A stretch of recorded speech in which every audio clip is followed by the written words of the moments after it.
and I've been a model railroader for almost 40 years. Um, about 6 years ago, Tom Stamey, using superb salesmanship, got me interested in live steam model railroading. And you can see the result. This locomotive is 1.5 inch scale, or 1/8 size of the original. Now Tom and I, with about 100 or more other railroad enthusiasts, belong to the Southwestern Live Steamers. And the organization puts out a monthly publication, The Signal.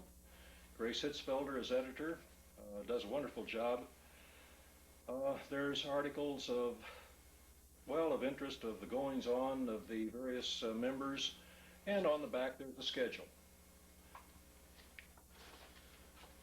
Now, the schedule says the first item is October 2nd through the October 8th. That Terry and Eileen McGrath are hosting the John Smith Memorial Fall Meet at Annetta, Texas. And tomorrow, or maybe tonight, I'll load up my engine and go out and have a ball.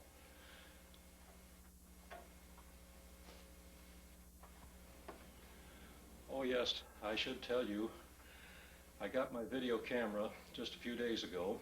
I read the instructions, and this is my first tape. I hope you'll bear with me while I try to record the goings on at the Annetta Valley and Western Track during the meeting next week. We cross the TNP tracks, now Union Pacific, to get to Annetta.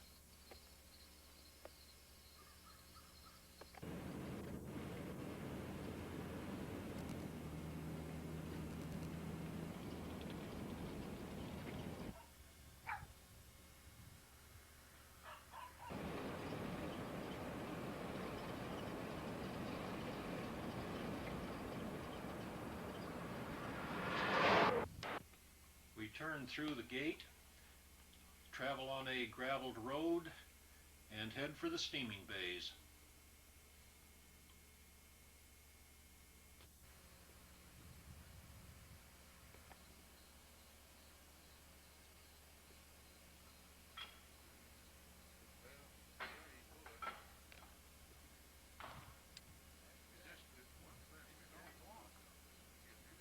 Well, we have Terry McGrath and Matt Nussbaum.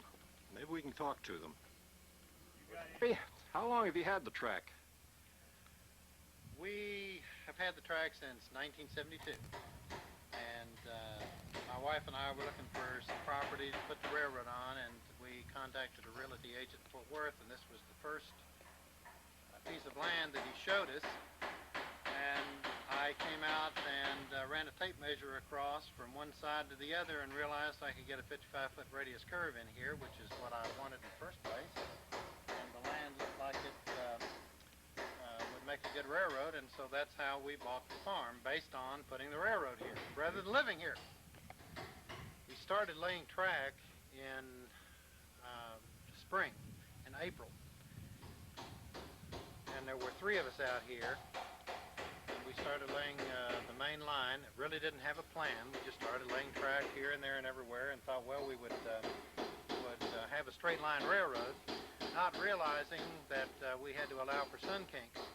So in June we came out here to check and see how things looked, and we found out we had a whole bunch of curves. That's why the railroad has the curves in it that it does, is because we just allowed for the sun kinks and left the curves basically where they are. About the 3rd year that we had things going here, Matt Nussbaum from Vicksburg came to one of the meets, and he's been coming every year, so I'll kind of let Matt tell you about some of the things he's experienced coming here year after year. Well, I think, as Terry, you recall, one of my comments at the time was, it's like dying and going to heaven. I've always wanted to get in and see an operation like this, and bless his heart, Les Burford was the one that got me out here. And being a locomotive engineer and a rail fan, this was just beautiful to me, to see the live steamers, the replicas of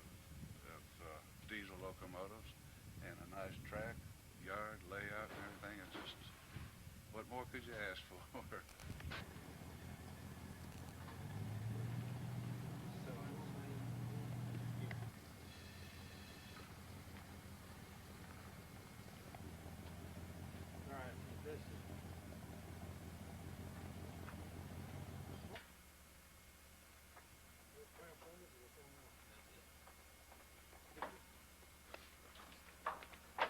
May about be big enough.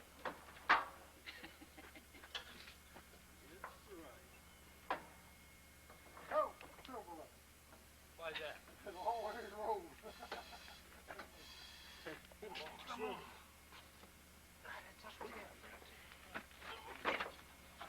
Kurt Warner is unloading his brand new painted engine.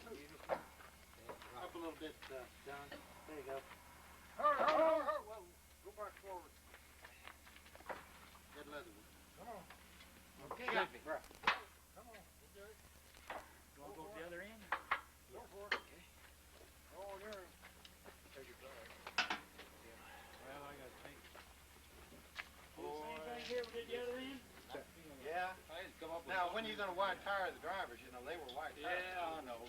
Shit, I just got paint done painted. Well, hell, you got, let's see, you're the meat. Got till Saturday? Yeah, that's right. In fact, I've even got the white paint. I've even got the brushes for it. There's a couple other things I wanted to do, but, you know, you just run out of time after a while. Oh, That is beautiful. I went and dumped them at the dumpster. Aaron? Yeah. He heard it cold. Yeah, I know it. I don't know exactly that. I put it up there at the place.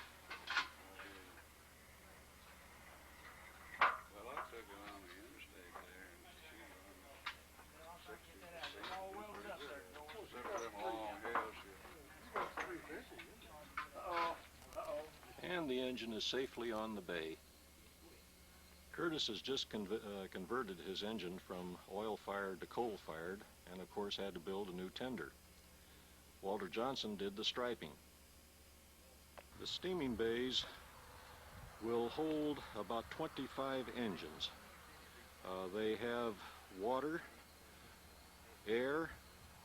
Electricity is available by means of extension cords. I wonder what plot this group is making. Yeah, he's trying to get you saying something we're not supposed to. As long as that little red light flashes, be real careful. Don't say anything bad about Jack's engine. Don't say nothing about Jack's engine. Don't say nothing about Jack. As long as that red light's blinking.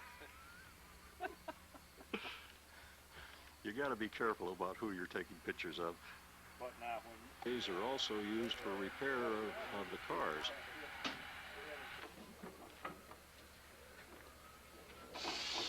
George Maddox keeps his engine so clean he had to take a shower this morning and change clothes before he dared fire it up. Wonder if Jack's gonna have musical background with this film. I could swear, couldn't I? no, I'll go get a radio if he wants music. Okay. Well, you going to have rock, jazz, or what? Well, I don't know, but anything we can get on the Sing radio, some I railroad believe, would be an ballads. improvement over Matt singing. Right.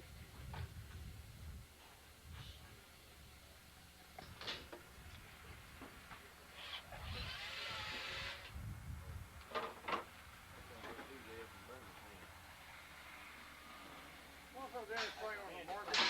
Yeah, that. I'm gonna find one on it.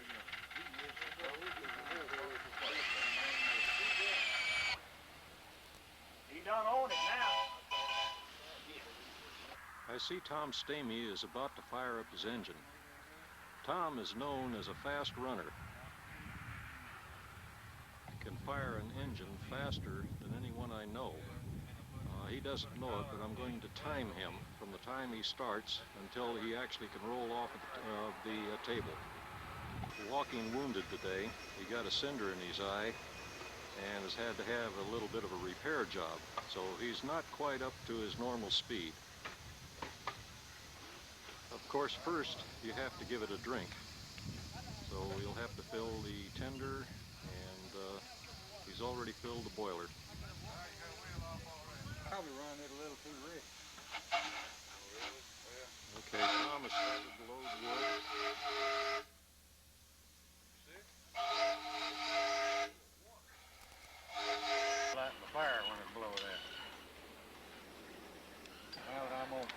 this light at one time.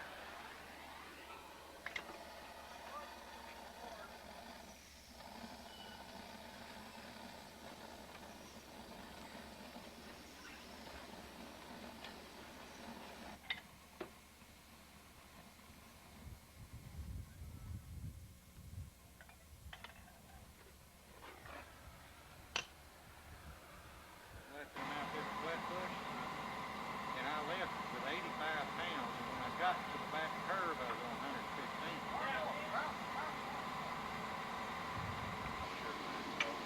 Seems to be.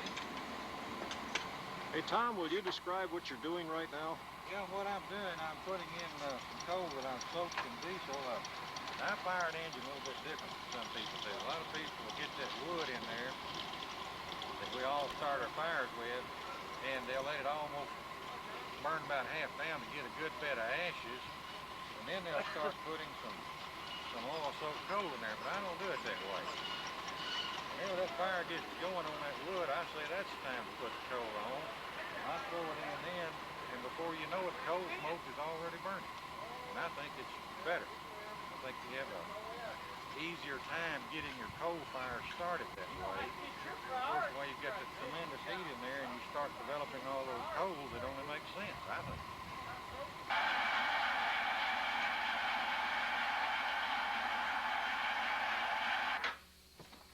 Well, while Tom is trying to boil water, we'll look at some of the other engines on the bays. Mine happens to be in the bay next to Tom. This is a Allen-built Mogul. I bought the engine from Hank Blossom, well, let's see, I guess it was 85. The engine was built in 1983. Of course, I've made a few modifications to it, as most of us did a new paint job and added various gimmicks, and she runs pretty good. I'm probably most proud of adding, self-contained steps on the tender. This way I don't leave them at home when I go to a meet, and I can just flip them up and they're out of the way when I want to come into a steaming bay, and it's worked out real fine. They're just out of some half-inch square tubing. Piece of washing machine hose and a washer is about what makes them up. I have added a few lights, self-contained battery holder and a switch panel, and just recently made a set of markers for the caboose. I'm hoping that this winter I might be able to get a set of brakes for the tender. Wendell Miller's 10-wheeler is on the bay next to mine. He's 1/3 of the Mississippi contingent that came to the meet this year, and has been doing a little work on the engine. We got in and did a little change to the springing system, and apparently it's running real good. Tonight he found that he had a leak in his superheater, so he's got the front of the smoke box off, got the superheater removed, and needs to put a patch on the coil. He expected to do this this morning. So far he hasn't shown too much interest in getting it done. Part of the reason could be, and I just remembered, that I was supposed to bring a tubing cutter with me from home, and I forgot. It can get pretty dirty working on something in here. Now, at the opposite extreme of a dirty smoke box, we have George Berg's 10-wheeler sitting in the next bay. Now, I don't know whether George runs his engine very much, but every time I've seen it over the years, it looks like it just came out of the paint shop. George's Texas Republic is a 2.5-inch scale locomotive running on 7.5-inch track. Even the rods are white. I can't believe he can keep it this clean and run it, and yes, he does run it. Shine on that bell. Beautiful.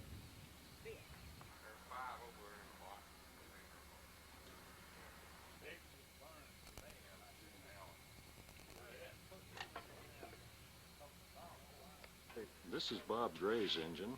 He's 1/3 of the Mississippi contingent, and it's a beautiful running engine. Bob has every right to be proud of this engine. Let's go back and see how Tom is doing with his boiling water.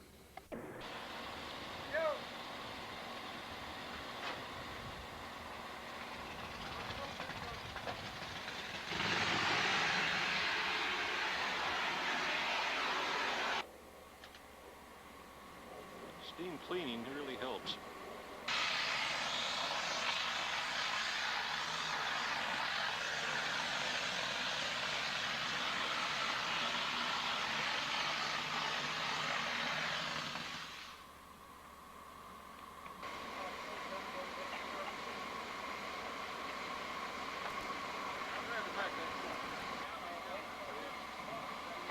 To lubricate the engine, and this is done while it's being fired up.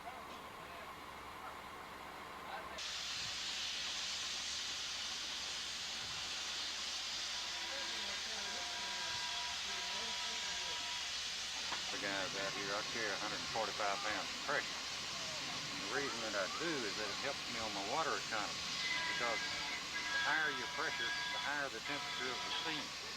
Therefore, your steam will expand more in your cylinders and you'll use less steam. So if I dropped it down to 120 pounds of pressure, I'd be losing approximately 30 to 32 or 3 degrees. And I'd rather have that, because whenever you put in feed water and you're working from 145, you don't knock it down as bad. In other words, you don't knock your steam pressure from 120 down to 90. You knock it from 145 maybe down to 120, and it builds back up easier while you're running.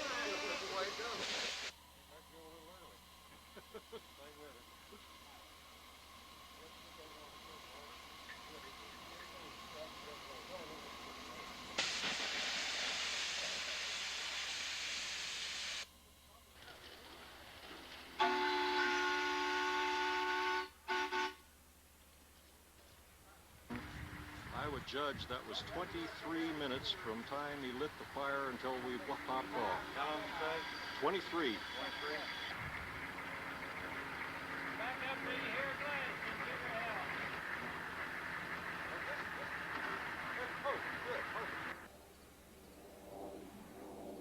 There is a paved parking area for trailers, recreational vehicles. The water and electrical hookups are provided. Of course, the main crowd will probably be here Friday, Saturday, and Sunday. Parking for automobiles just as you come into the railroad.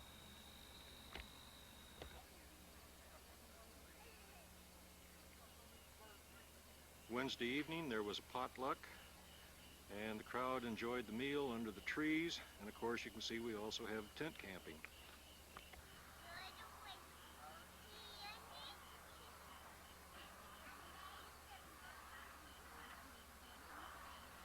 Gray yard is next to the camping area, and the yard is capable of handling approximately 100 cars. At the yard entrance,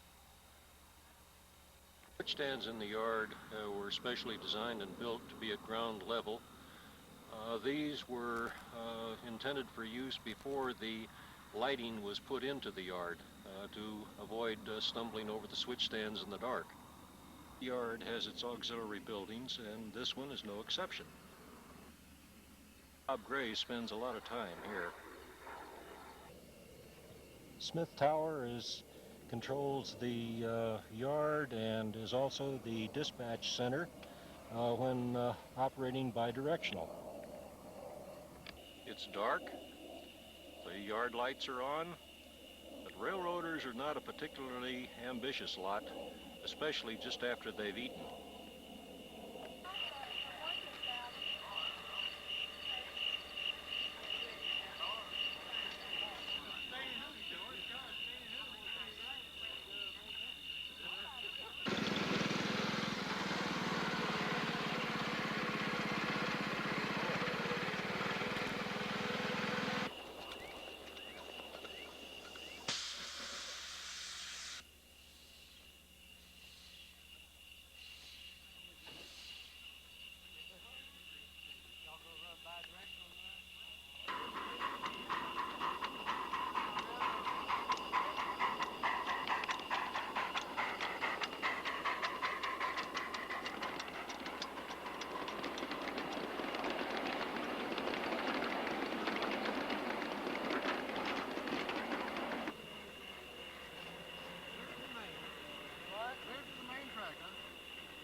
We're running bi-directional tonight. Terry McGrath is acting dispatcher. And shortly after we started, we had a bad derailment at Shady Rest. Since I am roadmaster, I had to cease filming and go out and repair track. Got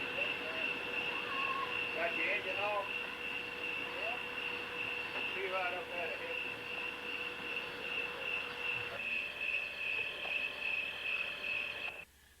We got the track fixed in short time, considering both the siding and mainline rails were messed up. But the crew kind of shut down on the operations, so things aren't moving quite as fast tonight as we had hoped. Listen to those crickets.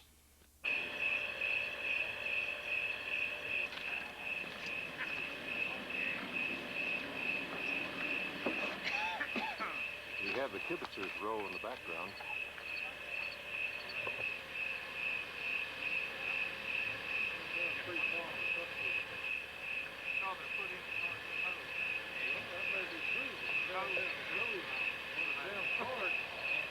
Yeah, I know what you're saying.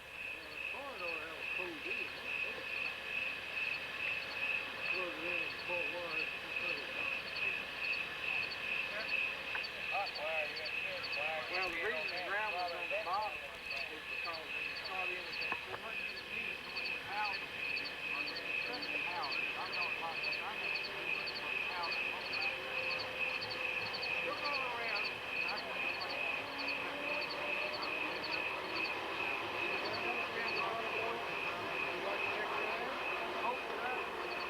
we were leaving down here, another girl came in.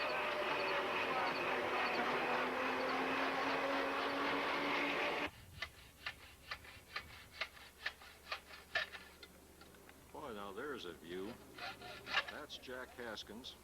This is Walter Johnson and his new engine. They just completed this recently. Walter is still doing modifications to it. They're making up a footrest, and they're getting ready to fire it. Step that Walter just completed, and this is to keep him from breaking a foot. They ride tandem on this tender. I think it'd be worth a try. I don't know whether to push the water on up there, but it might save water. Let's see if it picks it up. I'll fire it. What's wrong with the rheostat? Firing all the power.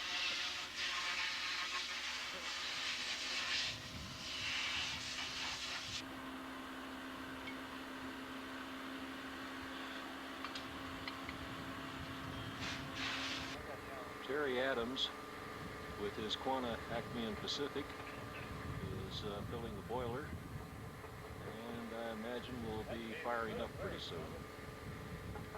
I understand you are a member of the board of directors for the Southwestern Live Steamers.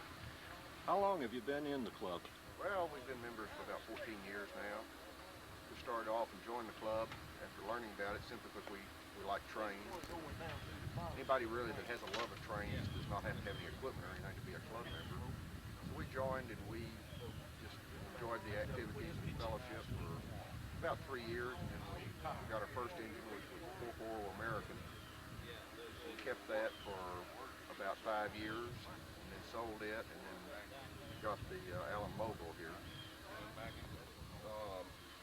Like a lot of other club members, basically the improvements that I've made to this engine would be the addition of the air hoses, marker lights, steam generator for headlights, marker lights, interior lights. We added also a steam-operated water pump. Along with that, I can use an injector to inject water into the boiler.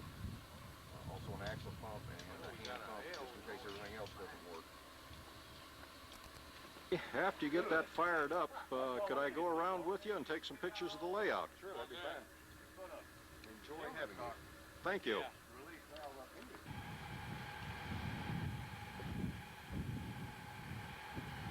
We're about ready to go.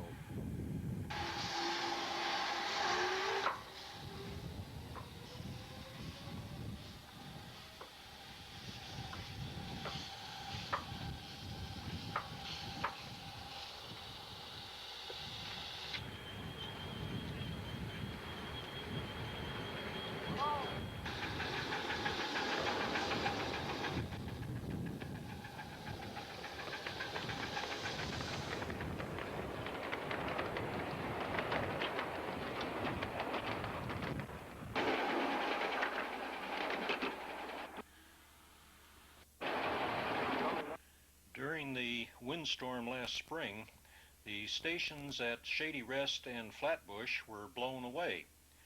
The station at Shady Rest has been changed to a used caboose.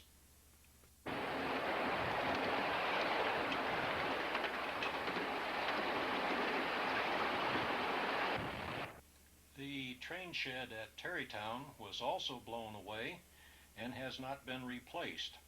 A fence has been put up in place of the one wall.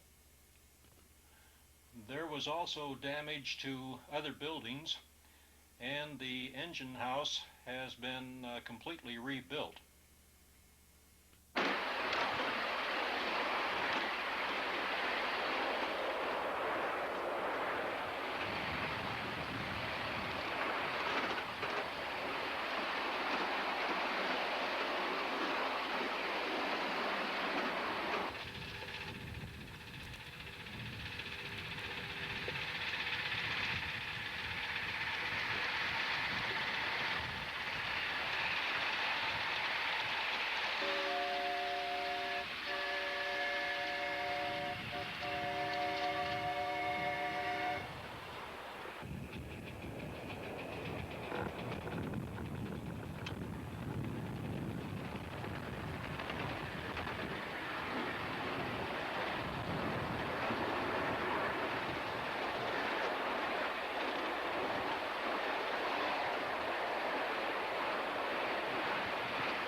I think we ought to stop it.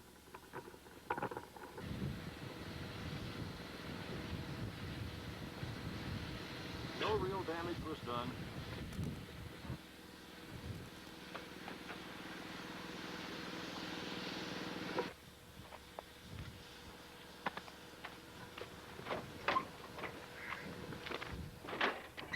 If you want to say something, you can.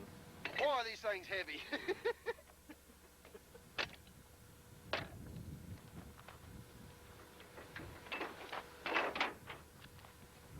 This is prototypical of the things that are happening on the railroad today.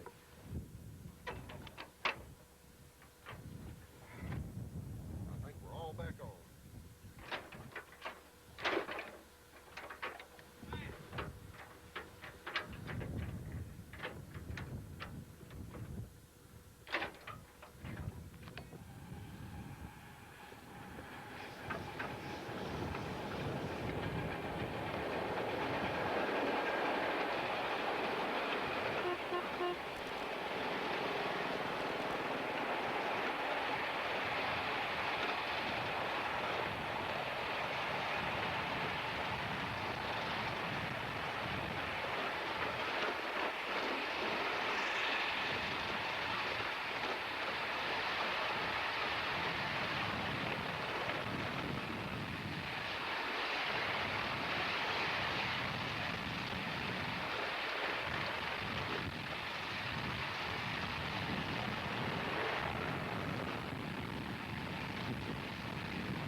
new buildings have been put in at Flatbush.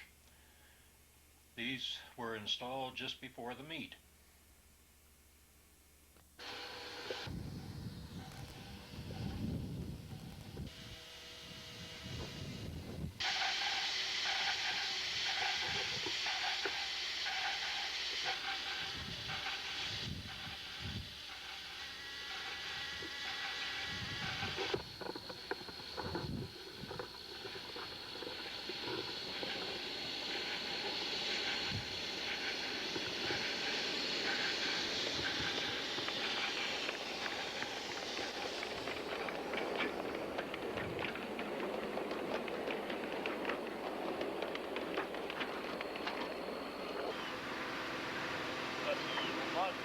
This is probably the biggest engine that's been on the railroad. There you're getting it.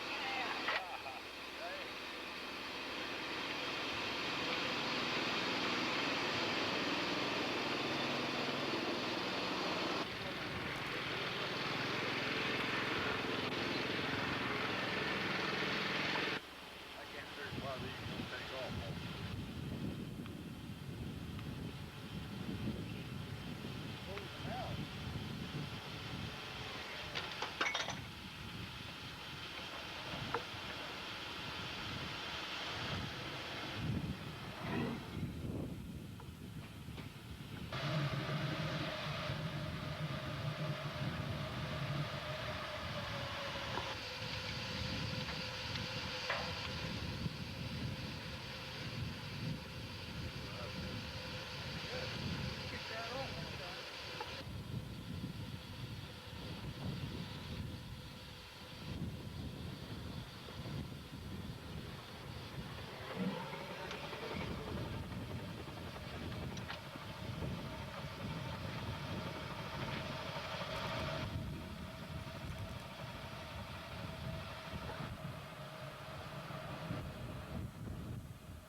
This is a beautiful engine, beautifully detailed, even has the engineer's side curtains.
Get some idea of the size of this engine, notice the space between the three men on the tender.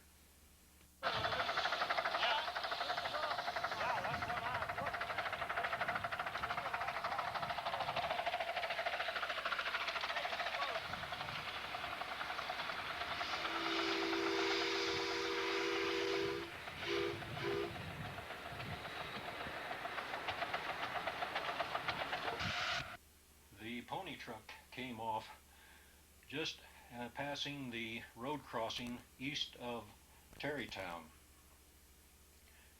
We got it back on, but it then derailed about 10 feet further on due to a sharp curve.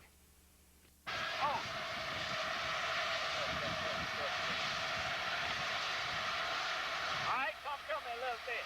Easy.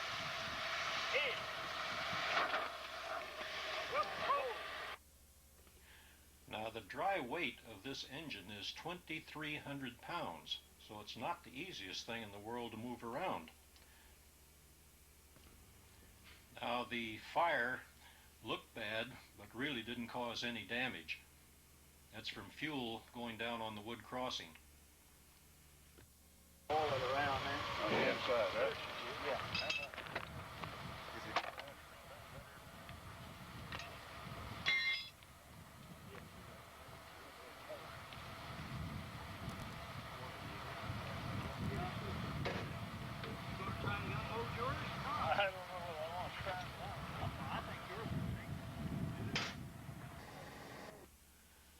Since this engine couldn't get all the way around, it was put up, and the TP900 engine was fired up, and we'll try its turn. Truly, it was not the engine's fault. We had a bad piece of track, which we've known about for some time, and these large engines just wouldn't take the sharper radius.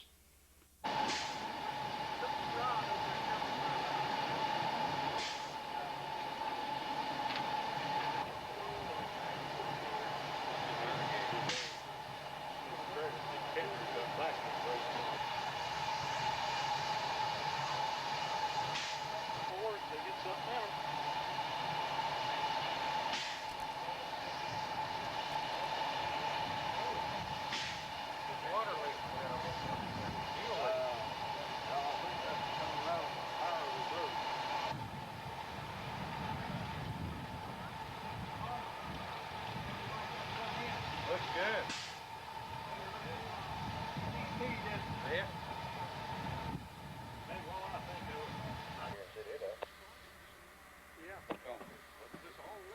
We're now running bidirectional on Saturday.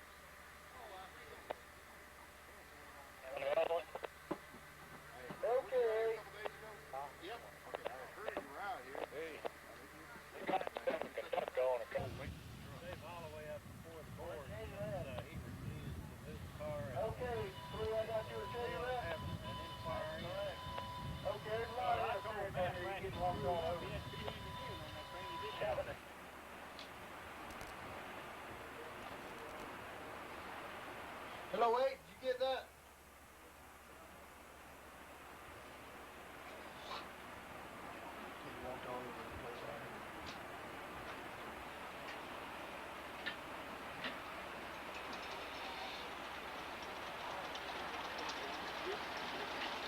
Okay, sir.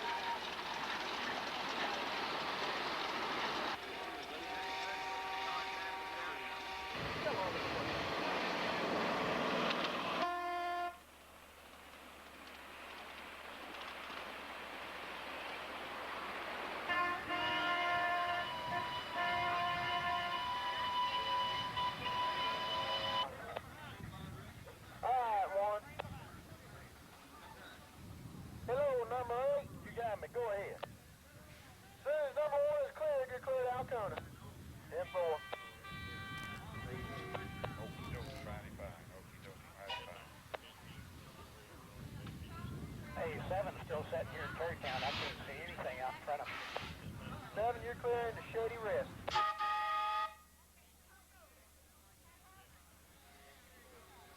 Dispatcher, this is train number 1. What's the matter? Go ahead, 1. I need to come in the yard. I'm going to come off the rail. Mr. Gray, did you hear that?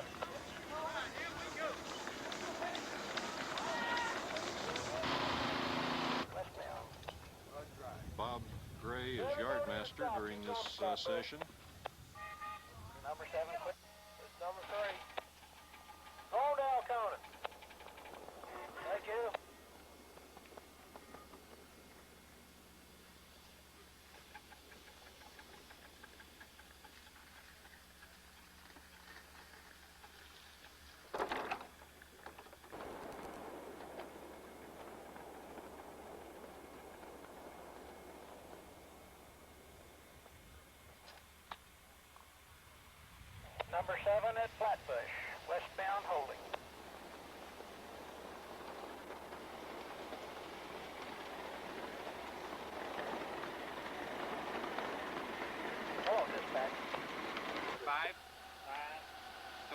gonna do it again tonight. Sign up tonight. Okay, but, so I won't be able to run before the meeting at all, or are they gonna cut it off at 3:30? Number 8 has to be set out on the Richard transfer track. 4 o'clock, you'll have an hour. All right. Unless you want me to go sit at Flatbush on that third siding in there as an emergency train, if somebody needs a push or anything, I can push with this thing. Unless they want to put a yard, talk to that. See if he wants to establish a yard job up there. Hello, number 5. We got this. He may be kind of lonely up there. Number 7, number 32, going down corner. Oh, they run in and pick up the cars behind it. I mean, all day.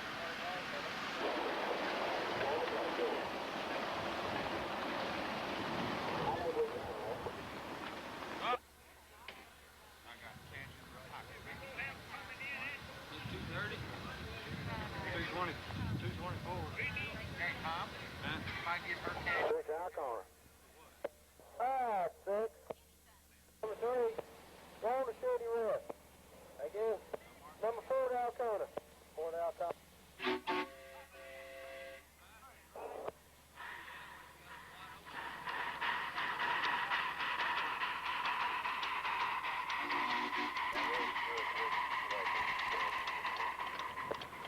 Okay. Like you got about one more round.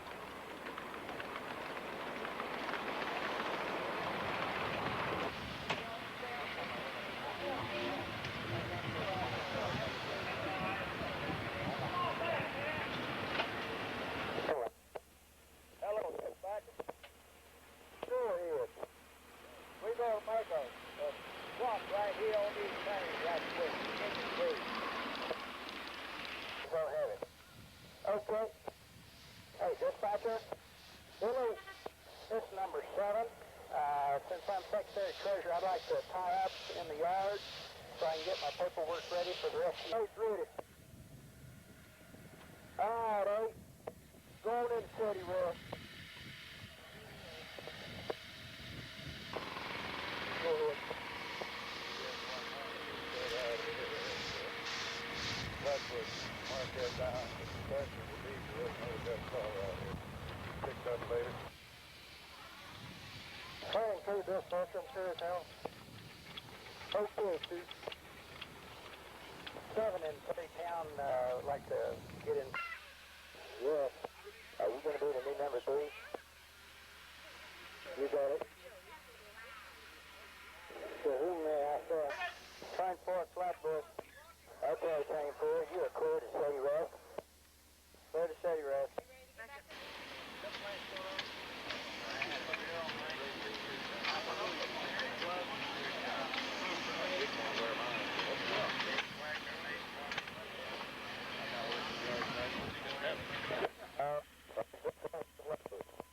He flagged me down here.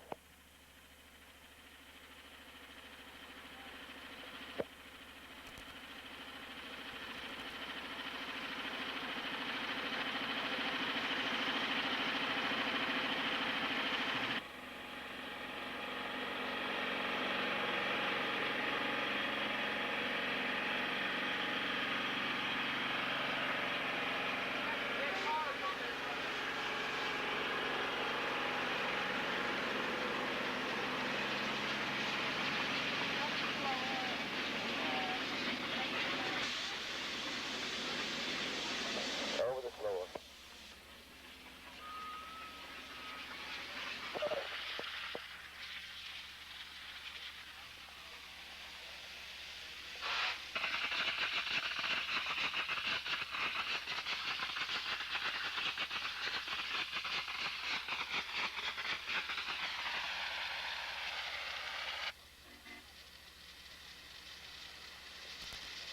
A clean engine is a happy engine.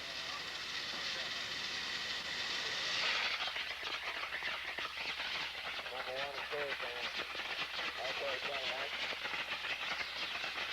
Let's go and let it. Number 4 is the very, very fine. Was that number 8? Okay, Train 6. Train number 7, you're cleared to Flatbush. I got you, number 6. Yeah, he was going the other way, wasn't he? On that, yeah. They changed him over.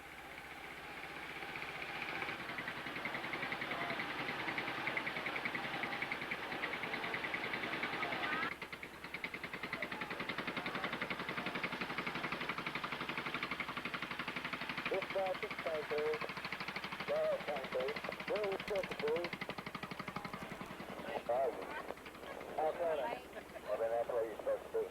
Alright. Turning through Fairtown. Okay, chain 3. Chain 4, you're clear to Alcona.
Back up, George. 4 more feet. 4 feet. Bullet.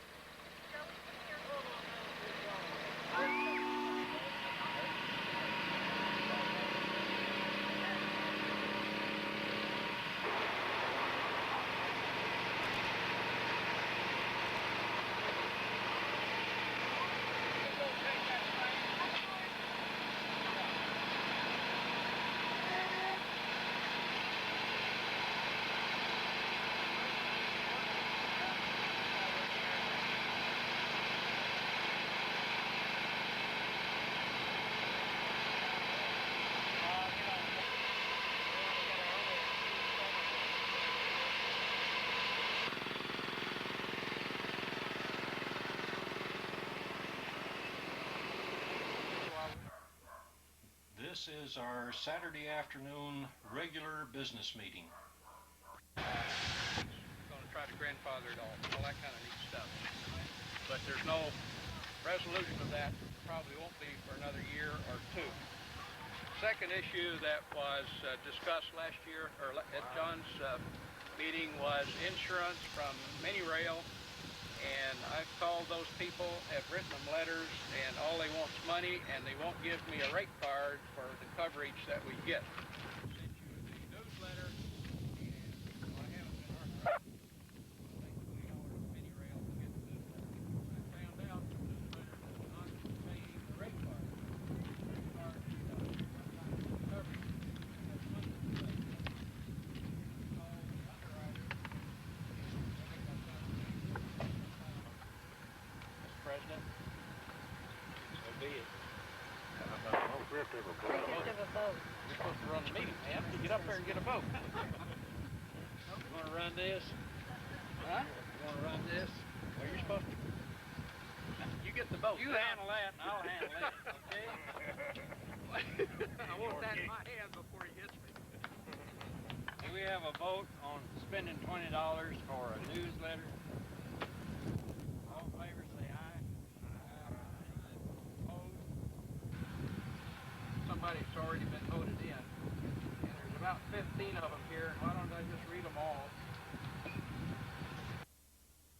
Harwick, is that correct? Carrot. And Mike, M-A-I-D-A. Did it. Okay. Eddie Leatherwood, Randall Blair, Mike Carrick, is that correct? Carrick. And Mike line sheets on everybody here. I'll make the motion that we vote all these people in. I second that motion. Vote. All say aye. Aye. Oh, one other thing.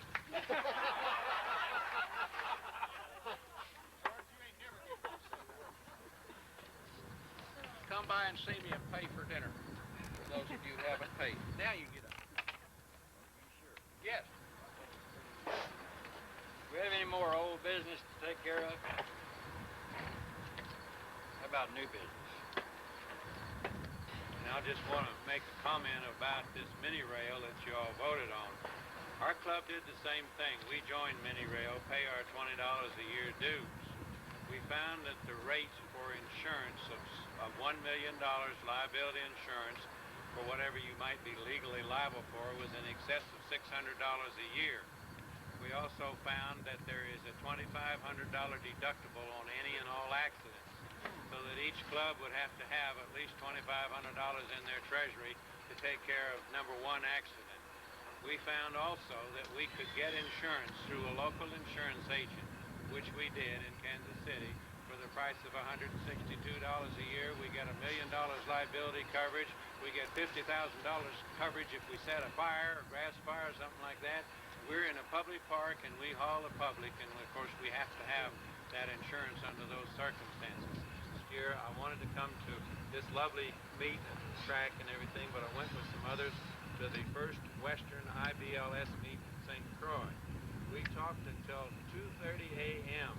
on a special meeting with just a group of a small select of us on the subject of boilers, boiler inspections, committees that would be able to meet with legislators in order to keep legislation down that might put a crimp in our club activities and our live steam activities. We ran flat out of our old patches, and there are some members of the club that never really liked our old patches very well. We have to decide as a club whether we'd want to go one different route on a patch. But we thought, since one of the main objections to the old patch seems to be in color especially, we might see if this guy will... We formed a committee to look into adopting a standardized coupler that all the club members would use on their equipment. So when we go to meets, we don't have any problems with the cars coupling, and there's already an established coupler height that will just be following that height. With the Zolas I had put Mercer couplers on those, and they're still in business, I guess, aren't they? Still available. Yeah. In a reasonable figure, and they worked very, very well. Now, the thing that you have to do is you don't buy this coupler and put it on the car. You buy that coupler and disassemble it and sort of fine-tune it. Especially if you use what manufacturers need to do is to get you some boards, C-clamps, or knife into the car. You may have to raise or lower it, you know. Tom Stamey will make several pairs of standard couplers which will be distributed. Now, we're also waiting for the evening meal, which will be served right after the meeting. And couple to a standard gauge. Some couplers will work well. We guarantee our couplers against breakage. If you break one, we'll replace it.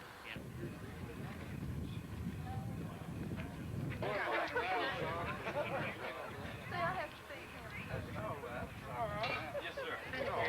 Clear me before you get the lady on the north page. Yes, ma'am. Really?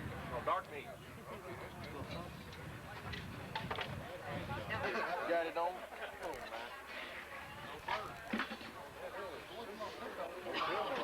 Oh, that's good. And on there? Well, so,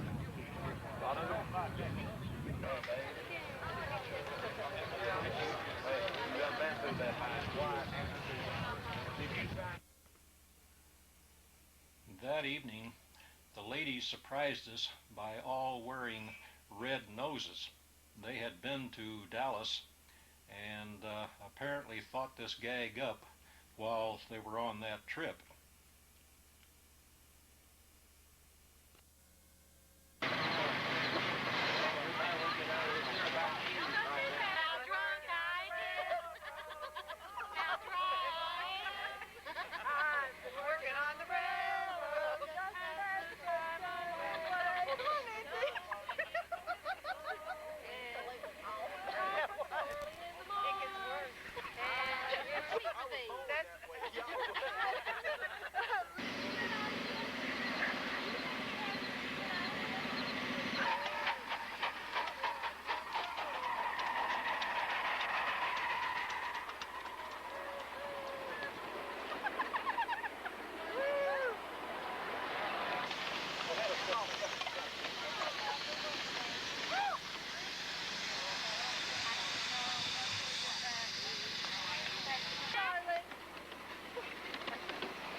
Thank you very much. You got a very nice train. Thank you.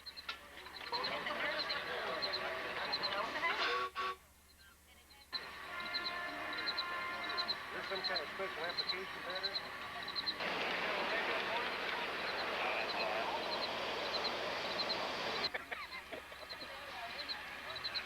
I think I just broke the camera, Jack. Yeah, you did.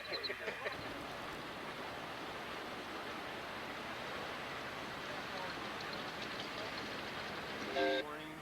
Everybody is loading up and heading for home.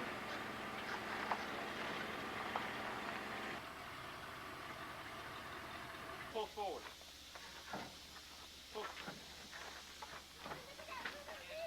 Passenger runs.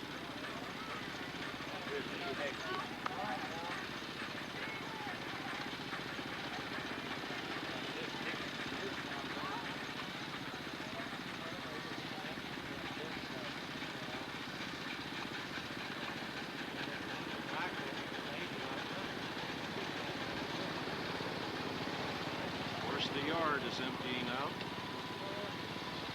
Packed. And we're saying last goodbyes.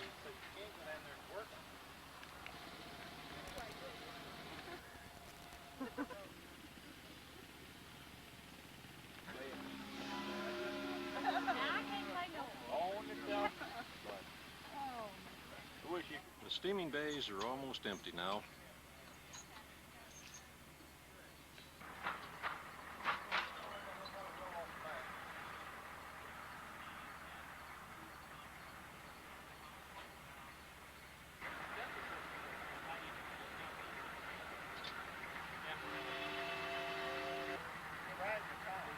We've had a lot of fun, a lot of good running, fellowship with fellow railroaders, and it's kind of a sad time. But then there's next year. Smooth operation.